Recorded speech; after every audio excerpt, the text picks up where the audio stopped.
بسم اللہ الرحمن الرحیم۔ السلام علیکم۔ حضرت سلیمان علیہ السلام اللہ کے برگزیدہ بندے اور رسول تھے۔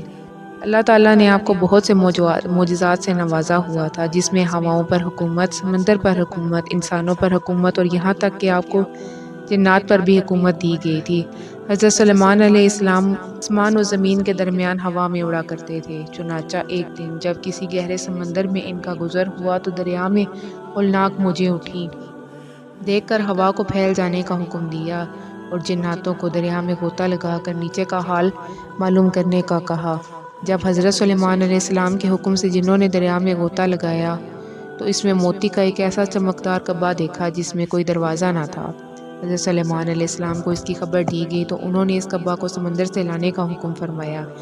چنانچہ جنات نے اس کو سمندر سے نکال کر حضرت سلیمان علیہ السلام کے سامنے پیش کیا، جس کو دیکھ کر انہیں بہت تعجب ہوا اور اللہ تعالیٰ سے دعا کی، جس سے اس کعبہ کا دروازہ کھل گیا۔ تو حضرت سلیمان علیہ السلام نے دیکھا کہ اس میں ایک نوجوان اللہ تبارک و تعالیٰ کے سامنے سجدے میں ہے۔ تو حضرت سلیمان علیہ السلام نے اس سے دریافت کیا کہ تم فرشتے ہو یا جن؟ تو اس نوجوان نے جواب دیا کہ میں انسان کی جنس سے ہوں۔ اس کے بعد حضرت سلیمان علیہ السلام نے دریافت فرمایا، آخر یہ بزرگی و فضیلت تجھے کیوں کر حاصل ہوئی؟ اس نوجوان نے عرض کیا، حضرت مجھے یہ فضیلت والدین اور ان کے ساتھ حسن سلوک کے سبب حاصل ہوئی ہے۔ میں اپنی ضعیف والدہ کو اپنی پشت پر لادے رہتا تھا اور ان کی دعا تھی کہ اے میرے معبود، تو اس کو سعادت عطا فرما کہ میرے مرنے کے بعد اس کا مقام ایسی جگہ میں متعین فرما جو نہ آسمان میں ہو نہ زمین میں۔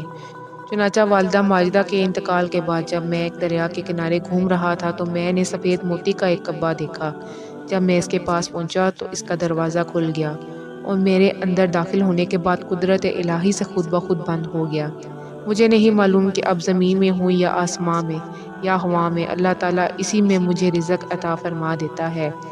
حضرت سلیمان علیہ السلام نے دریافت کیا، آخر اس میں تجھے روزی کس طرح حاصل ہوتی ہے؟ اس نے کہا، جب بھوکا ہوتا ہوں تو پتھر سے ایک درخت پیدا ہوتا ہے اور اس درخت سے پھل جس میں دودھ سے زیادہ سفید، شہد سے زیادہ میٹھا اور برف سے زیادہ ٹھنڈا پانی نکلتا ہے۔ اور جب میں سیراب ہو جاتا ہوں تو خود ہی وہ درخت غائب ہو جاتا ہے۔ اس کے بعد حضرت سلیمان علیہ السلام نے دریافت فرمایا، آخر تمہیں اس کعبہ میں کس طرح معلوم ہوتا ہے کہ دن ہے یا رات؟ تو اس نے جواب دیا کہ جناب، جب صبح صادق طلوع ہوتی ہے تو یہ کعبہ سفید ہو جاتا ہے اور غروب آفتاب کے بعد اندھیرا چھا جاتا ہے۔ بس اسی طرح میں دن اور رات کے درمیان متعین کر لیتا ہوں۔ اس کے بعد حضرت سلیمان علیہ السلام کی دعا سے وہ کعبہ دریا کی گہرائی میں اپنے مقام کی طرف واپس پلٹ گیا۔